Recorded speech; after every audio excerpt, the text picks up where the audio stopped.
Hello guys, welcome back to Sana crafts. ఈరోజు వీడియోలో మనం ఫింగరింగ్ ఎలా మేక్ చేయాలో చూద్దాము. దీనికి నేను యూస్ చేసిన మెటీరియల్ ఫింగరింగ్ బేస్ అండ్ ఒక గోల్డ్ బేస్. ముందుగా మనము ఫింగరింగ్ అండ్ గోల్డ్ బేస్ని B7000 గ్లూతోని స్టిక్ చేసుకోవాలి. స్టిక్ చేసుకున్నాక అది కొంచెం డ్రై అయ్యే వరకు పక్కన వదిలేయాలి. తర్వాత మనకి నచ్చిన డిజైన్ మనం చేసుకోవచ్చు.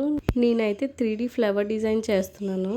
దీనికి నేను 6K ఐ షేప్ కుందన్స్ని యూజ్ చేస్తున్నాను.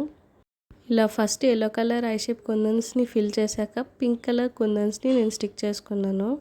మనం సింగిల్ కలర్తో కూడా చేసుకోవచ్చు. ఇలా 3 లేయర్స్ వస్తాయి. సెంటర్లో ఒక జర్కన్ స్టోన్ని స్టిక్ చేసుకుంటే ఓవరాల్ లుక్ అనేది కంప్లీట్ అవుతుంది.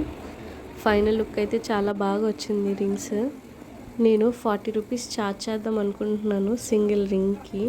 ఇంట్రెస్ట్ ఉన్న వాళ్ళు పైన కనిపిస్తున్న వాట్సాప్ నెంబర్కి మెసేజ్ చేయండి. వీడియో నచ్చితే లైక్ అండ్ సబ్స్క్రైబ్ చేయడం మర్చిపోవద్దు. Thank you.